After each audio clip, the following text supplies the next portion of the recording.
En este video, nos sumergimos en los 7 actores con los que supuestamente Al Pacino odiaba trabajar. Desde rencillas iniciales hasta silencios glaciales, estos encuentros sacudieron producciones y, en algunos casos, cambiaron carreras. ¿Realmente despreciaba trabajar con Marlon Brando? ¿Qué pasó entre Pacino y Jared Leto que dejó el plató de House of Gucci zumbando? Quédate con nosotros mientras desvelamos 7 nombres que pasaron el corte y los momentos que llevaron al límite a uno de los mejores actores del cine. Número 1. Marlon Brando. Pocas películas son tan míticas como El Padrino, y menos aún con un reparto tan emblemático, pero detrás de las escenas llenas de humo y los diálogos susurrados, se desarrollaba un drama más silencioso, uno no escrito por Mario Puzo, sino moldeado por el orgullo, la política y la siempre complicada dinámica del respeto entre leyendas. Al Pacino, una estrella emergente de intensidad volcánica, había conseguido el papel de Michael Corleone, un papel que llegaría a definir su carrera. Frente a él estaba Marlon Brando, el ya ungido rey de la interpretación del método, que regresaba de un desierto creativo para interpretar a Don Vito Corleone. En la pantalla, eran padre e hijo. Fuera de la pantalla, su relación era más fría que el complejo Corleone en invierno. Empezó sutilmente. Durante el rodaje, la presencia de Brando proyectó una larga sombra que ni siquiera Francis Ford Coppola pudo domar del todo. Según fuentes de la producción, Brando solía improvisar o alterar las escenas, creando una imprevisibilidad que frustraba al más joven y disciplinado Pacino. Marlon se limitaba a hacer cosas, recordaba Pacino en una entrevista. No siempre te decía que tenías que reaccionar o ahogarte. Para un joven actor que aún se estaba probando a sí mismo, esa falta de estructura parecía más sabotaje que espontaneidad. Pero la verdadera ruptura estalló en los Oscar de 1973, cuando se conocieron las nominaciones a los Oscar. Brando aparecía como mejor actor principal. Pacino mejor actor secundario a pesar de tener más tiempo en pantalla, más peso emocional y cargar con la transformación final de la película. Para Pacino, se sintió como un borrado, boicoteó la ceremonia por completo. Se rumoreaba que estaba furioso con Brando, se sintió robado, dijo un publicista cercano a la producción, no por la academia, sino por la narrativa de que Brando cargó con la película. Esa no era su verdad. Brando, característicamente evasivo, nunca comentó directamente el asunto. En su lugar, envió a Sachen Little a declinar el Oscar en su nombre en protesta por el trato que Hollywood da a los nativos americanos. Una decisión que eclipsó todas las demás polémicas de la noche. Si notó la ausencia de Pacino, no lo dijo. Si le importó, no lo demostró. Años después, Pacino intentó enterrar la disputa en entrevistas. ¿Cómo sale a la luz una historia así?, dijo a Hollywood Reporter. No estaba disgustado. ¿Bromeas? No fui a los Oscar, pero no por eso. Aún así, la tensión se mantuvo en silencio. Solo trabajarían juntos una vez más. En la década de 1990, El Padrino, tercera parte, en forma de material de archivo. En la vida real, nunca se reunieron en pantalla ni volvieron a aparecer juntos en una entrega de premios. Nunca compartieron un abrazo en público. Un director que trabajó con ambos lo describió así: Marón era el caos. Al era el control. No era una disputa a gritos, era un choque de temperaturas. Y sin embargo, a pesar de la frialdad, Pacino nunca negó la brillantez de Brando. Era como un mago. Una vez dijo, nunca se sabía de dónde venía el truco, pero funcionaba. La admiración era real, pero también la herida. Su historia no es una guerra abierta. Es algo más íntimo y doloroso. Una conexión perdida entre dos maestros del mismo oficio, separados no por el talento, sino por el temperamento. Hoy, con Brando desaparecido y Pacino con 85 años, la disputa ha pasado a la historia, no resuelta, solo retirada. Como Michael y Beto, estaban unidos por el legado, pero a diferencia de los personajes que interpretaron, nunca encontraron la paz al final de la historia. Número 2. Leonardo DiCaprio. Al Pacino no levanta la voz para decir algo, simplemente deja que el silencio cuelgue un poco más. Procede de una escuela en la que el instinto es el rey, en la que sentir ahora importa más que recordar cómo, durante décadas, ha confiado en su instinto para superar tragedias shakespearianas, enfrentamientos en los tribunales, guerras de mafias y monólogos llenos de fuego. Así que cuando Leonardo DiCaprio llegó al plató de Érase una vez en Hollywood, flanqueado por un equipo de investigación personal, guión anotado en mano y páginas de notas históricas, Pacino no vio dedicación, vio interrupción. Los dos hombres nunca compartieron una escena, pero su presencia ocupaba un lugar destacado en la órbita del otro. Los miembros del equipo describieron el plató como dividido por métodos, con Pacino habitando un mundo de electricidad espontánea y DiCaprio construyendo su personaje como una catedral, ladrillo a ladrillo meticulosamente. El primer ayudante de dirección, William Paul Clark, lo recordaba vívidamente. Leo se presentaba horas antes de la hora de llamada, discutiendo la política del Hollywood de finales de los 60 con historiadores que él mismo había contratado. Al entraba, echaba un vistazo a los lados una vez, y luego se limitaba a vivirlo. No era un enfrentamiento, era una guerra civil silenciosa. Las cosas llegaron a un punto crítico durante una lectura de mesa. DiCaprio se lanzó a un detallado desglose de los cambios de poder en la industria tras el decreto de Paramount, haciendo referencia incluso a los conflictos de los gremios de estudios de 1968. Pacino se reclinó en su silla, exhaló lentamente y murmuró lo suficientemente alto como para que se le oyera. El departamento de investigación está al final del pasillo. Aquí estamos en el departamento de interpretación. La frase provocó una carcajada, pero el ambiente se enfrió después. Personas cercanas a la producción afirman que Pacino habló más tarde con su viejo colaborador Martin Scorsese sobre sus frustraciones. Tiene la cabeza de un académico, dijo supuestamente de DiCaprio. Pero a veces hay que prender fuego al libro de texto y ver qué queda. La diseñadora de vestuario Arianne Phillips también lo notó. Como DiCaprio pedía varias pruebas para sentir la piel de su personaje mientras Pacino entraba, se probaba un abrigo, cerraba los ojos durante 5 segundos y decía, esto es, sin deliberación, solo una sensación. DiCaprio, siempre respetuoso con el oficio, intentó no tomárselo como algo personal, pero en privado se lo confesó a un amigo, era mi héroe de la infancia. Lo estudié escena a escena, y ahora me ignora como si estuviera perdiendo el tiempo. La desilusión era profunda. Ser rechazado por un hombre al que idolatrabas no era solo un desacuerdo creativo, fue una angustia. Tal vez estoy demasiado preparada. Una vez dijo, puede que mate la magia dándole demasiadas vueltas, pero es que no sé hacerlo de otra manera. Sus roces no eran nuevos para Pacino. Años antes, se había enfrentado a Tom Cruise durante la preproducción de Collateral, diciéndole, todos estos deberes son maravillosos, pero en algún momento hay que prender fuego a la biblioteca y ver qué pasa. Esa misma filosofía influyó en su opinión sobre DiCaprio, un actor al que respetaba pero no entendía del todo. Para Pacino, actuar era jazz, para DiCaprio, era arquitectura. Sin embargo, algo cambió. A finales de 2024, ambos fueron vistos almorzando en el exclusivo Burke Street Club de Los Ángeles, acompañados por el padre de DiCaprio, George. No era un truco de prensa o una reunión programada, solo 3 hombres, 2 leyendas, y un padre riendo fuera de un club privado, compartiendo cigarrillos, recuerdos, tal vez incluso arrepentimientos. Los testigos dicen que Leo ayudó a Pacino a subir a su coche, le dio una palmada en la espalda y le llamó rey, _. Pacino, a su vez, sonrió y le dijo, ha salido bien, chico, no arregló el pasado, pero lo replanteó. Hoy en día, nadie diría que son íntimos. Sus filosofías siguen estando en extremos opuestos del espectro, fuego y plano, improvisación y cálculo.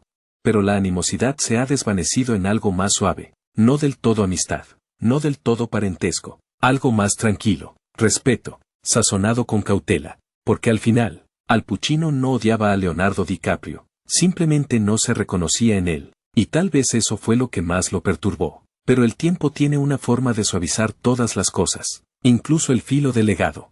Y a veces una disputa no tiene por qué acabar con fuegos artificiales, solo un largo almuerzo, una risa compartida y un acuerdo silencioso para dejarlo pasar. Número 3. Tom Cruise. A Al Pacino nunca le importó la perfección superficial. Construyó su leyenda sobre el instinto, confiando en la magia cruda e irrepetible de un momento. Para él, actuar no era cuestión de control, se trataba de rendirse. Así que cuando se encontró emparejado con Tom Cruise, el sumo sacerdote de la precisión en Hollywood para la película Colateral de Michael Mann, no solo saltaron chispas, sino que ardieron. Desde el primer taller, la tensión era densa. Cruise se presentó armado con una investigación, un dossier sobre asesinos a sueldo, cronogramas detallados de la vida de su personaje y semanas de entrenamiento con armas de fuego. Era el tipo de preparación inmersiva que hacía desmayarse a los directores, pero Pacino no estaba impresionado. Sentado durante el meticuloso desglose de Cruise del asesino a sueldo Vincent, finalmente interrumpió. No necesito saber dónde fue el personaje a la escuela primaria, necesito saber lo que siente en ese momento. Eso no era solo una crítica, Fue un disparo de advertencia.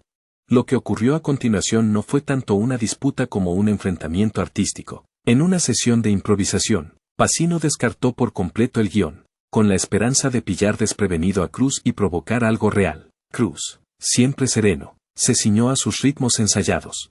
Frustrado, Pacino le apartó entre tomas y murmuró: todos estos deberes son maravillosos, pero en algún momento hay que prender fuego a la biblioteca y ver qué pasa. Esa frase resonó en toda la producción y llegó a definir el núcleo de su conflicto creativo. Sus estilos no podían ser más diferentes. Cruz era coreografía, Pacino era el caos. Cruz trazaba cada gesto.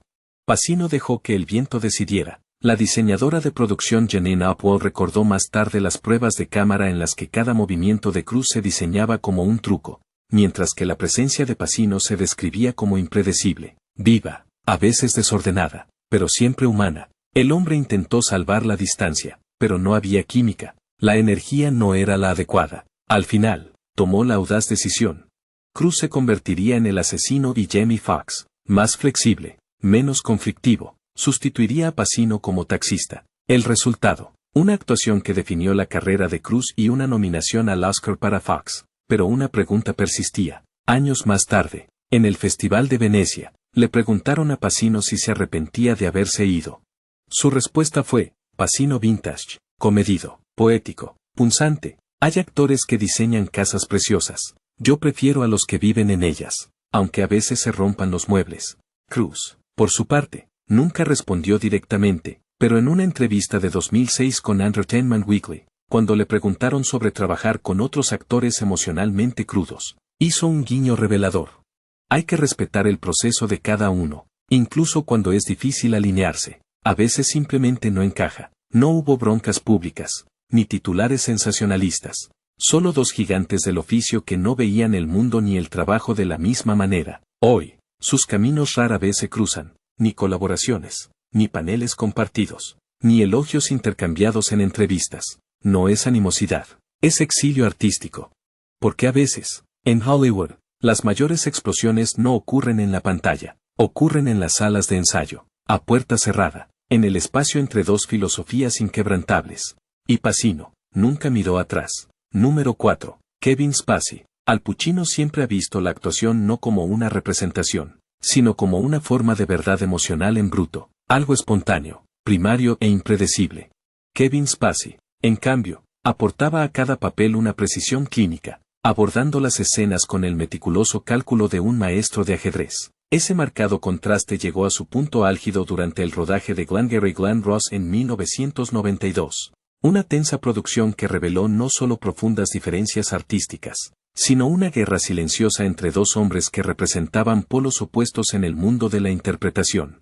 En la película, Spacey interpretaba al frío y manipulador director de oficina John Williamson, mientras que Pacino hacía de Ricky Roma, un vendedor emocionalmente volátil y de hablar rápido. Su fricción en pantalla era eléctrica, pero según varios miembros del equipo, la tensión fuera de cámara era aún más palpable. Kevin abordaba las escenas como si las estuviera diseccionando con un microscopio.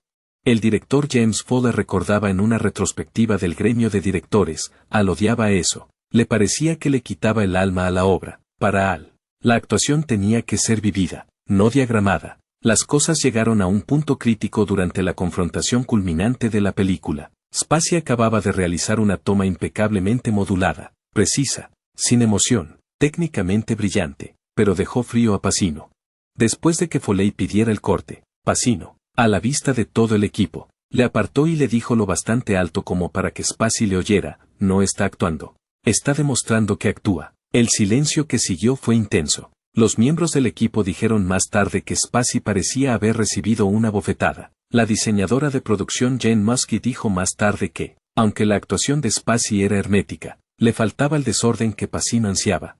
Al no se limita a decir las palabras, sino que deja que broten de él. Kevin siempre fue demasiado limpio, demasiado contenido. La supervisora de guión, Diane Draie, recordaba a Pacino erizándose cuando Spacey sacaba su guión lleno de marcas detalladas sobre la inflexión y el ritmo. Era como ver a un arquitecto construir un edificio al lado de un tipo que intenta pintar un rayo, decía. Spacey, fiel a su estilo, nunca respondió públicamente a la pulla de Pacino, pero en privado no ocultó su desprecio. Un productor le recordó diciendo, Al cree que el caos es profundidad. Pero a veces el caos es solo caos. Años más tarde, cuando le preguntaron sobre su trabajo con Spacey durante una clase magistral en un estudio de actores, Pacino no se contuvo. Algunos actores interpretan, otros revelan. El público siempre nota la diferencia. Era una frase que no nombraba a Spacey, pero todos los presentes entendieron exactamente a quién se refería. Nunca hubo una caída explosiva, ni titulares sensacionalistas, solo una fractura silenciosa y definitiva. Los dos actores no han vuelto a trabajar juntos, y según los conocedores de la industria, no se hablan. Su enemistad no era personal en el sentido tradicional, era profesional, filosófica, y quizás incluso espiritual. Pacino, el huracán instintivo, Spacey, el táctico gélido, cada uno brillante a su manera, pero totalmente incompatibles. Hoy en día, esa brecha se mantiene. Pacino nunca ha abordado directamente los escándalos de Spacey, prefiriendo el silencio a los comentarios. Pero cuando le preguntaron en un round de 2019 a quien considera el genio más difícil con el que ha trabajado, Pacino sonrió satisfecho y dijo, hay algunos actores que nunca dejan de ensayar. Ni siquiera cuando las cámaras están rodando, un comentario críptico, pero los que conocen la historia no necesitaban un nombre, la división nunca se enmendó. Y en el mundo de Pacino, donde la verdad debe ser sentida, no fabricada, nunca hubo lugar para alguien como Kevin Spacey. Número 5. Dustin Hoffman. Para Al Pacino, actuar nunca fue una ciencia, era una tormenta, una inmersión emocional en el alma de un personaje, creía en el instinto, el ritmo y la magia de la entrega. Dustin Hoffman, por el contrario, trataba el oficio como una mesa de disección, cada papel exigía semanas de investigación, mapeo psicológico y análisis intelectual. Por eso, cuando los dos actores formaron pareja en la película de Sidney Lumet Attica, 1974, lo que debería haber sido una pareja poderosa se convirtió rápidamente en un desastre. Representaban dos religiones diferentes de la interpretación.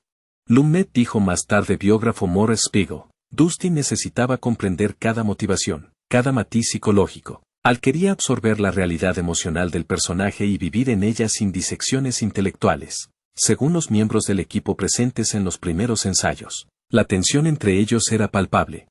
Hoffman llegó armado con carpetas de datos sociológicos y largas listas de preguntas sobre el personaje. Pacino, más interno, más instintivo, permaneció sentado en un silencio creciente hasta que finalmente se quebró. Aquí no estamos haciendo autopsias, espetó. Intentamos dar vida a algo. A partir de ahí, la cosa fue a más. Durante un ejercicio de improvisación, Hoffman no dejaba de interrumpir para sondear la intención de su personaje. Pacino, visiblemente harto, levantó las manos y dijo, en algún momento, tienes que dejar de construir el violín y tocar la maldita música. Ese fue el punto de ruptura. Lumet, sintiendo que el proyecto estaba condenado al fracaso, tiró del enchufe, aunque la película nunca se materializó. El mal rollo perduró. Ambos actores dominaron la década de los 70, compitiendo a menudo por los mismos papeles de prestigio y los mismos Oscar. A los críticos les encantaba enfrentarlos. La intensidad cerebral de Hoffman frente a la fogosa presencia de Pacino. Pacino odiaba las comparaciones. En sus memorias, Sonny Boy, recuerda, debía de haber algo en el aire. Las comparaciones volaban a diestro y siniestro. La rivalidad alcanzó cotas tan extrañas que el magnate de Broadway Alexander H. Cohen propuso que se enfrentaran en un combate de boxeo real en el Madison Square Garden con fines benéficos, como espectáculo o ambas cosas. Lo dijo en serio. Pacino escribió, te dije, déjame decírtelo sin rodeos, Dustin me ganará, si hace ejercicio, me noqueará. Luego, medio en broma, añadió, quizá Meryl Streep debería pelear conmigo. Hoffman, por su parte, nunca respondió públicamente a las pullas de Pacino, pero, según un productor, en privado calificó el planteamiento de Al de imprudente e indulgente. Un miembro del equipo recordaba a Hoffman murmurando, Al salta al río sin comprobar si hay agua. Para él, el método de Pacino carecía de estructura y dependía demasiado del estado de ánimo y no de la preparación. A lo largo de las décadas, ambos actores se mantuvieron en sus carriles, brillantes, respetados, pero nunca cercanos. Nunca han compartido pantalla, ni escenario, ni una palabra amable el uno del otro en las entrevistas. Si alguna vez hubo respeto mutuo, quedó enterrado bajo décadas de desconfianza artística. Hoy en día, la enemistad sigue siendo una de las guerras frías más silenciosas de Hollywood, nunca explosiva, pero permanentemente fría. Dos gigantes de la interpretación, dos filosofías irreconciliables y un único momento en 1974 que aún resuena en sus legados. A veces, ni siquiera los mejores intérpretes pueden actuar como si se llevaran bien. Número 6. Jared Leto. En 2021, el plató de House of Gucci reunió a dos grandes oscarizados, Al Pacino y Jared Leto, sobre el papel. Era un encuentro generacional de la realeza de la interpretación. En la práctica, fue una colisión. Lo que empezó como una prometedora colaboración se convirtió rápidamente en una de las disputas entre bastidores más tensas que se recuerdan. No por ego sino por ideología. Leto, conocido por su extremo método de actuación, se presentó como Paolo Gucci, con prótesis, pelo ralo y acento extraño. Desde el momento en que saludó a Pacino con un dramático «papá», en pleno personaje, el ambiente en el plató cambió. Al ni siquiera le reconoció. Recuerda a un miembro del equipo. Le dio de lado como si pensara que era un extra demasiado entusiasta. Leto diría más tarde que a Pacino casi le da un infarto cuando se enteró de quién era, pero la broma no cuajó y la tensión no desapareció. Según el diseñador de producción Arthur Max, la curiosidad inicial de Pacino se convirtió en silenciosa incredulidad. Al observaba el elaborado ritual de preparación de Jared con creciente irritación. Max declaró a Variety que el primer ayudante de dirección, Giuseppe Bonifaci, confirmó que durante una escena especialmente intensa, Leto se negó a salir del personaje incluso después de que las cámaras dejaran de rodar. Fue entonces cuando Pacino, delante del equipo, se dirigió al director Ridley Scott y le dijo secamente: «Dile al chico que la escena ha terminado, ya puede volver». No se trataba solo de estilo, se trataba de sustancia. Para Pacino, que procede de la escuela clásica de interpretación, Stanislavski mezclado con el valor de la calle, la implacable inmersión de Leto parecía más una actuación artística que una colaboración profesional. Pacino ha dicho: actuar es luchar contra un comportamiento artificial hasta que surge algo verdadero. Para él, Leto no perseguía la verdad, la estaba fabricando. Leto, en cambio, consideraba sagrado su proceso. No hice ni un solo ensayo, admitió más tarde. Me encanta que sea una ruina. Sé que volvía loco a Al. Aún así, insistió en que su dinámica era positiva. Era simplemente un compañero hermoso, dijo Leto, tan generoso, sin ego, pero fuentes cercanas a la producción cuentan una historia diferente. Al parecer, Pacino pidió tener menos apariciones de prensa coincidentes con Leto durante el rodaje de la película y, en los estrenos, ambos rara vez interactuaron directamente. El contraste entre ambos era filosófico. La improvisación de Leto, sus prótesis y su negativa a salirse del personaje chocaban con el disciplinado oficio de Pacino, basado en la escena. Lo que Leto veía como devoción, Pacino parecía interpretarlo como caos. «Bob», Leto gritaba durante las tomas, un capricho característico de Paolo Gucci. A algunos les encantó, pero Pacino no estaba entre ellos. «No le gusta el circo», dijo un miembro del equipo. «Le gusta el trabajo, la enemistad». Aunque nunca llegó a ser explosiva, siguió latente. Ninguno de los dos ha criticado públicamente al otro por su nombre, pero los comentarios de Pacino entre bastidores no dejan lugar a dudas. Y aunque Leto se ha mantenido diplomático, la falta de futuras colaboraciones lo dice todo. A día de hoy, las desavenencias no han cicatrizado, pero tampoco se han agravado. Los conocedores de Hollywood creen que hay un respeto silencioso entre los dos, si no afecto. Número 7. Johnny Depp. Cuando Donnie Brasco llegó a los cines en 1997, el público quedó hipnotizado por la química entre Al Pacino y Johnny Depp, dos actores de distintas generaciones enzarzados en una lenta danza de confianza, traición y tragedia, pero detrás de la cámara, las cosas no fueron tan fluidas. Lo que en la pantalla era un respeto silencioso y una tensión tácita se reflejaba en muchos aspectos en una colisión de filosofías y personalidades interpretativas en la vida real que estuvo a punto de hacer descarrilar su relación laboral. Desde el primer día, Pacino acudió al plató con la intensidad que le caracteriza. Su preparación era visceral, emocional, casi espiritual. No interpretó a Laffy Rodoro, se convirtió en él. Johnny Depp, por el contrario, estaba en plena ascensión de su extraña era camaleónica, construía personajes desde fuera hacia adentro, centrándose en el físico, el acento y las peculiaridades. El director McNuo dijo más tarde: Al esperaba un tipo diferente de preparación para Al. Todo tenía que surgir de un núcleo emocional. Johnny construiría a Danny a partir de detalles externos. Y esa diferencia fundamental no pasó desapercibida. pasó desapercibida. Las tensiones alcanzaron su punto álgido durante una de las escenas clave de la película en un restaurante de Brooklyn. Según el diseñador de producción Donald Graham Byrd, Al se volvió de repente hacia Johnny y le dijo, ¿dónde estás ahora? ¿Por qué no estás aquí conmigo? Todo el set se quedó en silencio. Las decisiones de Depp, silenciosas y centradas en el personaje, empezaban a parecerle distantes a Pacino, y para un actor que se nutría de la conexión emocional, era inaceptable. Aunque los dos mantuvieron una fina capa de civismo profesional, los conocedores recuerdan que el productor Barry Levinson tuvo que intervenir más de una vez para mediar. Más tarde, Pacino ofreció una críptica reflexión durante una sesión de preguntas y respuestas en el estudio del actor. Algunos actores crean personajes, otros se revelan a través de ellos. El problema viene cuando esos dos tipos intentan habitar la misma realidad. No se mencionaron nombres, no era necesario. Años más tarde, Johnny Depp rompería el educado silencio con uno de los comentarios más extraños y reveladores de su carrera. En el Festival Internacional de Cine de Santa Bárbara, Depp recordó su experiencia en Donnie Brasco con una mezcla de asombro e incredulidad. Así que empecé a gastarle bromas a Al, dijo. Y ese fue el momento en que me di cuenta de que estaba completamente loco.